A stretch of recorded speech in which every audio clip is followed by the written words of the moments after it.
The words on the paper swam before my eyes, but their meaning was brutally clear. Eviction. From my own home. My home, the place Eleanor and I had poured our hearts into. My breath hitched. A quick, panicked check of my bank account online confirmed the nightmare. Years of careful saving, my entire nest egg vanished. Wiped clean. And the architect of this devastation, the viper I'd welcomed into my life? My niece, Chloe. The charming, smiling girl I'd trusted implicitly. Rage, cold and sharp, pierced through the shock. They thought they could break me, leave me with nothing. They were wrong. I might be down to my last few dollars, but I'd use every single cent to find someone who knew how to deal with thieves like her. Someone who could deliver the kind of justice she deserved. My name is Arthur Hayes, and for 67 years I prided myself on being a man of logic, an engineer who understood structures, stresses, and breaking points. My life had been built on solid foundations, or so I believed. Eleanor, my beloved wife, had been the heart of that structure. She brought warmth and color to my ordered world, her laughter echoing in the rooms of our modest but comfortable house, her roses blooming vibrantly in the garden she tended with such care. 5 years. It had been 5 long years since cancer stole her from me, and the silence she left behind was a constant ache. Still, I had my routines. Mornings with strong coffee and the newspaper, afternoons tinkering in my workshop in the garage, evenings with a good book. My pension was adequate, my savings robust. I lived simply, content with the legacy of love and memories Eleanor had bequeathed me. My connection to my sister Sarah was cordial. We weren't the sort to share deep confidences, but holidays were observed, birthdays acknowledged. Her daughter, Chloe, however, had always held a special place in my heart. From the time she was a little girl with bright, inquisitive eyes, trailing after me asking endless questions, I doted on her. I helped fund her college education, bought her first unreliable car, celebrated her small successes. It was the natural thing for an uncle to do, or so I thought. I never asked for, nor expected, anything in return except perhaps her continued affection. She was family, the closest thing I had to a child of my own. Her visits, though infrequent in her early 20s as she built her own life, were always a welcome disruption to my quiet solitude. Then, about a year ago, something shifted. Chloe, now approaching 30, began to appear at my doorstep with increasing regularity. At first, her renewed attention was a balm to my loneliness. She'd arrive bearing my favorite pastries from the local bakery, her smile as bright as the morning sun. "How are you feeling, Uncle Arthur? Are you eating properly? You look a little tired today." Her concern seemed genuine, her company a pleasant distraction. She'd listen, or appear to listen, as I rambled on about Eleanor, about the old days, about the small projects I was working on. I found myself looking forward to her visits, a small, pathetic part of me perhaps, starved for connection. She was a lifeline to a world that felt increasingly distant. But gradually, the tenor of her visits began to change. The pleasantries remained, but they became a prelude to more probing inquiries. Her bright eyes would fix on me, a strange intensity behind their sparkle. "Uncle Arthur, you must have quite a portfolio," she'd say casually while refilling my coffee. Or, "It must be such a worry, managing all your investments and property at your age. Have you thought about simplifying things?" Her questions, always couched in terms of my well-being, started to make me vaguely uncomfortable. They felt less like idle chat and more like gentle, persistent prodding. When I'd offer a non-committal answer, assuring her I had everything well in hand with my longtime accountant, Mr. Henderson, she'd nod thoughtfully, a little too thoughtfully. My sister, Sarah, often accompanied Chloe on these later visits, or would call shortly after Chloe had left, reinforcing the message. "Arthur, Chloe is so worried about you," she'd say, her voice laced with that familiar tone of mild exasperation she always used when she thought I was being stubborn. "She just wants to make sure you're protected. You know, things happen. People can take advantage of seniors living alone."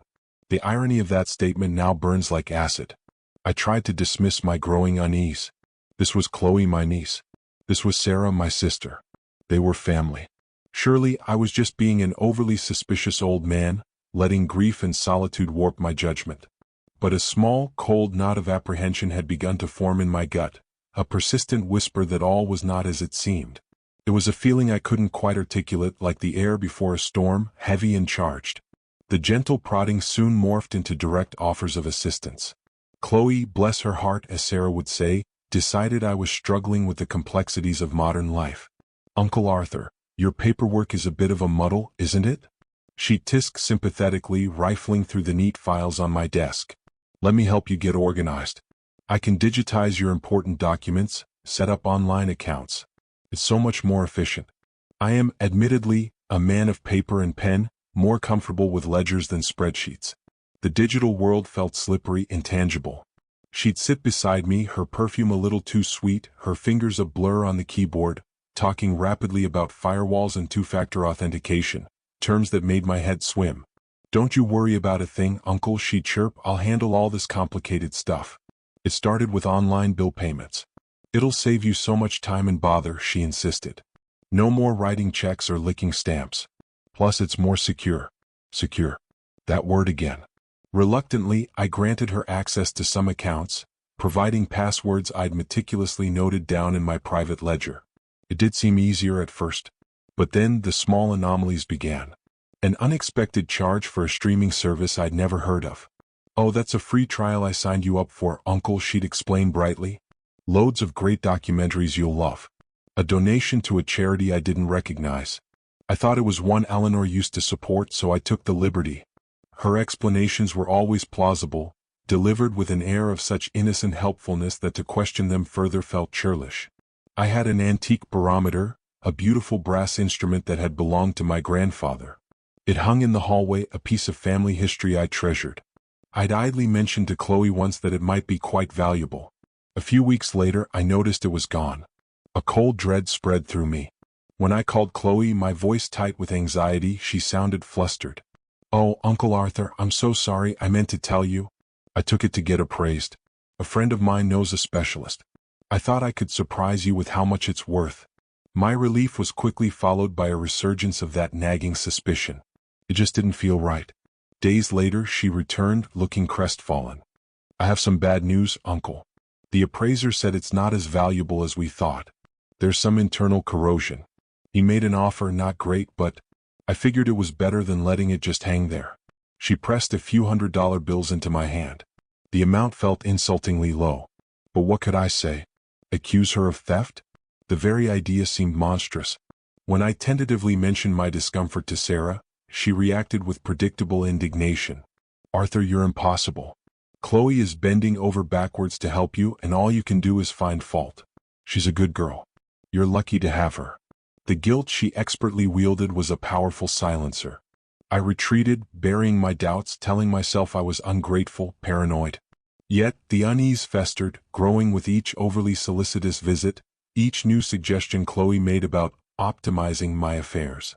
She started talking about powers of attorney, about trusts, about ensuring my legacy was protected. It all sounded so official, so caring, but the knot in my stomach tightened with every conversation. I felt like a frog in slowly heating water, vaguely aware of the rising temperature but too paralyzed by doubt and a misplaced sense of familial obligation to jump. The final act of their elaborate charade was played out on a day I was at my most vulnerable. It was the 5th anniversary of Eleanor's death, a day steeped in a quiet, pervasive sorrow that settled over me like a shroud. I usually spent it alone, revisiting old photographs, walking through her dormant rose garden, the scent of phantom blooms clinging to the air. Chloe knew this. She and Sarah arrived unannounced in the late afternoon, their expressions a careful blend of sympathy and serious purpose. "Arthur," Sarah began, her voice uncharacteristically gentle, "Chloe has been consulting with a highly recommended financial planner. There are some documents we need you to look at. It's about securing your future, making sure everything is simplified." Chloe spread a formidable stack of papers across the polished surface of Eleanor's dining table. Her demeanor was all business, yet softened with an air of profound concern. "Uncle Arthur, these are mostly standard legal forms," she explained, her pen hovering over the first signature line. "This establishes a revocable living trust for your property. It's much better for tax purposes and avoids probate. This one grants me durable power of attorney for your financial affairs. It's just a precaution, of course, in case you ever need assistance managing things or if your health declines. And this one consolidates your investment accounts for easier oversight." She used terms like fiduciary duty, asset allocation, and estate preservation. The words were like a smokescreen, dense and confusing. My mind was clouded with grief, my emotional defenses at their lowest ebb. I tried to focus, to understand the implications, but the legalese was impenetrable, her explanations glib and rushed. "Don't you trust me, Uncle Arthur?" she asked, her voice acquiring a wounded tremor when I hesitated. Sarah placed a comforting hand on my shoulder. "We love you, Arthur. This is for your own good. We just want you to have peace of mind." Peace of mind. Ironic. I was so tired, so heartsick, so desperate for them to just leave me to my memories. I signed. My signature, usually firm and decisive, felt shaky, reluctant. I scrawled my name on page after page, a growing sense of dread coiling in my stomach. As they gathered the papers, Chloe gave me a hug that felt strangely constricting. Sarah patted my arm, her eyes unreadable. They left, and the house felt colder, emptier than before. The true extent of their betrayal didn't detonate immediately. It seeped in like a slow-acting poison. A few weeks later, the first official-looking envelope arrived, not addressed to Arthur Hayes, but to the current occupant.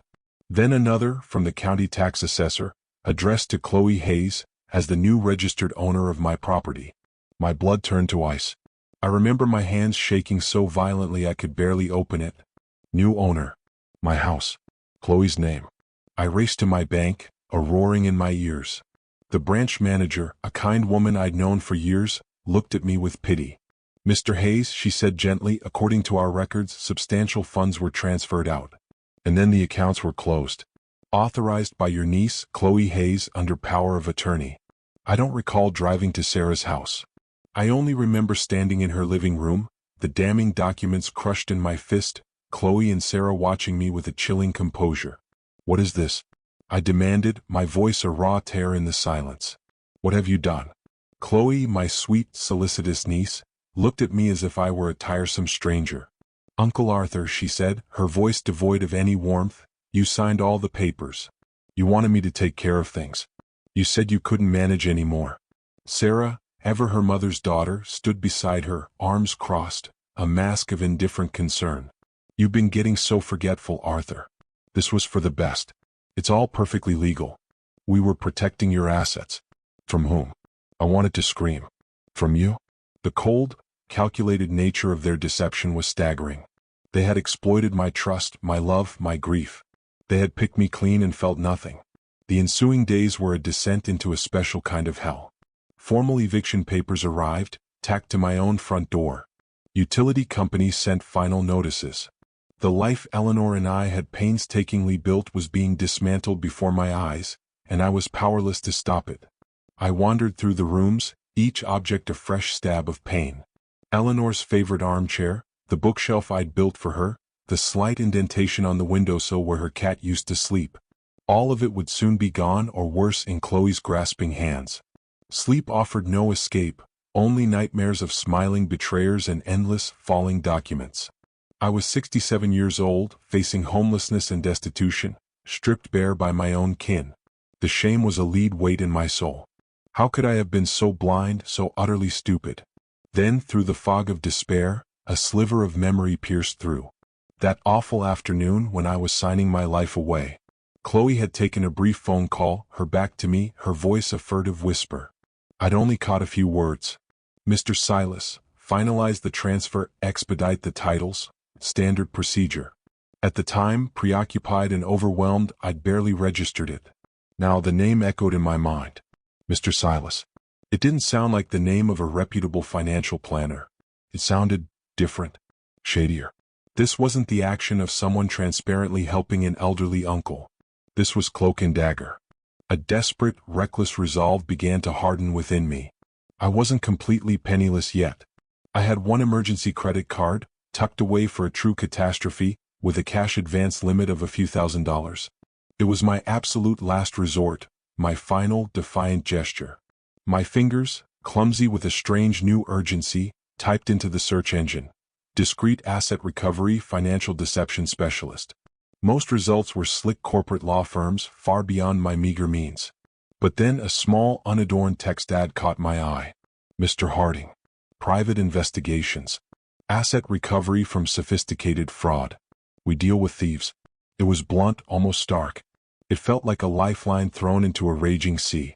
I picked up the phone, my heart pounding a frantic rhythm against my ribs. A quiet, composed voice answered on the second ring. "Harding." I took a deep breath and began to tell him everything, the words tumbling out, a torrent of grief, betrayal, and a desperate, flickering hope. He listened in complete silence until I was finished. Then, after a moment that stretched an eternity, he said, "Mr. Hayes, I believe I can assist you. My methods are unconventional but effective. We can discuss my fee structure. It is primarily contingency-based." I felt a surge of something I hadn't felt in weeks. It wasn't joy, not yet. It was the grim satisfaction of a fight begun. Mr. Harding was an unassuming man, perhaps in his late 50s, with eyes that missed nothing and a calm, almost unnervingly steady demeanor. He wasn't the cinematic private eye I'd half expected. He was methodical, meticulous, dressed in a simple, well-pressed suit. We met in a quiet corner of a nondescript diner, the scent of stale coffee and fried food heavy in the air. He listened to my story again, interjecting only with precise, probing questions. He made notes in a small leather-bound book. When I mentioned Mr. Silas and Chloe's whispered phone call, a subtle change came over Harding's expression, a sharpening of his gaze. "Ah, Mr. Silas," he murmured as if greeting an old, unpleasant acquaintance. "His reputation precedes him." Harding explained that Silas was a disbarred lawyer, notorious in certain circles for facilitating ethically ambiguous property and asset transfers, often involving vulnerable individuals. He specialized in creating a veneer of legality over fundamentally rotten transactions. Harding's initial retainer fee took almost all of my remaining cash advance. It was a terrifying gamble. If he failed, I was truly finished. The following days were a torment of waiting. I packed a single suitcase with essentials, the eviction date looming like a guillotine. The house felt like a mausoleum, each tick of the grandfather clock, the one Chloe hadn't stolen, yet, marking time towards my ruin. Then nearly 2 weeks later, Harding called. "Arthur," his voice was level, but I could detect an undertone of controlled excitement. "I have made significant progress. It appears your niece and sister have a history of what one might call creative accounting, though on a much smaller scale than their dealings with you. Minor exploitations of trust, small deceptions. Nothing that stuck legally. Until now." He paused. "And Mr. Silas, as suspected, was indeed the architect of the paperwork. His involvement is a critical lever. Furthermore, Chloe, or perhaps Silas's less than careful associates, made errors. There are inconsistencies in the notarizations of some secondary documents used to access your liquid assets. And the signatures, several of them bear telltale signs of forgery when compared against authenticated samples of your handwriting I obtained." My breath caught in my throat. Forgery? This changed everything. It was no longer just a case of my word against theirs, of my supposed confusion. This was hard evidence. Harding continued, "Sarah's birthday is next week, I believe. She's hosting a family dinner?" I confirmed, bewildered as to where he was going. "That," Harding said, a hint of grim satisfaction in his voice, "will be our stage. We will present our findings there. In front of everyone." The prospect of such a public confrontation, the potential for exposure of Silas and the very real threat of criminal proceedings, should provide ample motivation for a swift resolution in your favor. It was a bold, almost theatrical plan. It filled me with a mixture of terror and a fierce, vindictive hope. The thought of Chloe and Sarah, so smug in their treachery, being unmasked before the entire family, it was a potent image. The night of Sarah's birthday dinner felt like a surreal play in which I was a reluctant lead actor. My hands were clammy, my heart a trapped bird against my ribs. Harding, looking every inch the distinguished financial consultant he purported to be, exuded a quiet confidence that was somewhat contagious. Walking into Sarah's brightly lit dining room, filled with the aroma of roast chicken and the chatter of relatives, was one of the hardest things I'd ever done. Chloe, resplendent in a new dress, bought with my money, no doubt, greeted me with a dazzling false smile. "Uncle Arthur. So wonderful you could join us." Her voice was honey-sweet, her eyes cold as chips of glass. Sarah bustled about, the gracious hostess, oblivious to the storm about to break. The other relatives, my cousins and elderly aunt, cast curious, slightly pitying glances my way. They knew something was wrong, had heard whispers of my financial difficulties, but they had no idea of the depth of the viper's nest they were in. Dinner was an ordeal. I picked at my food, the conversation washing over me. Finally, as dessert plates were being cleared and coffee poured, I cleared my throat, the sound unnaturally loud in a momentary lull. Actually, I began, my voice steadier than I expected. There's a rather serious matter I need to address. This is Mr. Harding. He's been conducting a thorough review of my financial affairs. A hush fell over the table. All eyes swiveled first to me, then to Harding, who rose slowly from his seat. Chloe's smile faltered, a flicker of apprehension in her eyes. Sarah froze mid-pour, coffee sloshing into a saucer. "Good evening, everyone," Harding said, his voice calm but carrying an undeniable authority. "As Arthur mentioned, I am an independent forensic accountant. I was retained several weeks ago to investigate certain recent and highly irregular transactions involving Mr. Hayes's estate." He opened his slim briefcase and began to lay out documents on the polished table with deliberate precision. "My investigation has uncovered a concerted and fraudulent effort to divest Mr. Hayes of his property and his life savings." He then proceeded, with chilling dispassion, to dismantle Chloe and Sarah's scheme, piece by piece. He spoke of undue influence, of the calculated timing of the document signing to coincide with my period of acute grief. He named Mr. Silas, detailing his unsavory reputation and explaining how his mere involvement cast a pall of illegality over the entire affair. He presented enlarged, high-resolution photographs of my genuine signatures alongside the ones on the critical financial transfer documents. The differences, once pointed out by his expert eye, were undeniable. "These signatures," Mr. Harding stated, his gaze sweeping over Chloe and Sarah, "are demonstrably forgeries." Gasps rippled around the table. My cousin Clara's hand flew to her mouth. Chloe turned a ghastly shade of white. Sarah began to sputter, "This is preposterous. An outrage." Arthur agreed to everything. He was confused. He wanted Chloe to help. Harding didn't even glance at her. "Confusion, Mrs. Peterson, does not account for criminal forgery. Nor does it explain the engagement of a known facilitator of fraudulent conveyances like Mr. Silas, or the systematic liquidation of Mr. Hayes's accounts by his newly appointed power of attorney almost immediately after she gained that authority under false pretenses." He then outlined the potential legal consequences in stark terms: felony fraud, conspiracy to commit fraud, financial elder abuse, and the inevitable involvement of the district attorney. "And of course," he added, letting the words hang in the air, "Mr. Silas will be particularly displeased to learn that his name and methods are about to be dragged into a very public criminal investigation, all thanks to his association with you. I'm sure he has his own ways of expressing such displeasure to clients who cause him complications." The fight visibly drained from Chloe and Sarah. Their faces, moments before alight with false cheer or indignant denial, were now masks of pure terror. The judgment in the eyes of our relatives was palpable, a silent, damning chorus.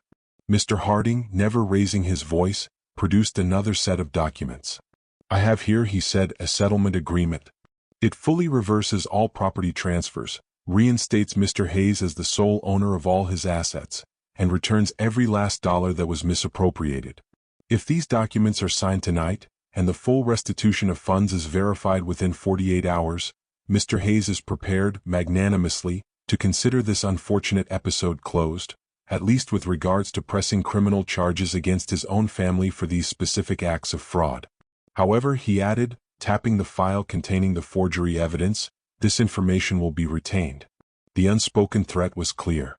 Cooperate now or face utter ruin, public disgrace, prison, and the distinct possibility of retribution from the dangerous Mr. Silas.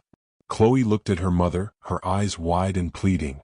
Sarah, her shoulders slumped, her face ashen, gave a single, defeated nod.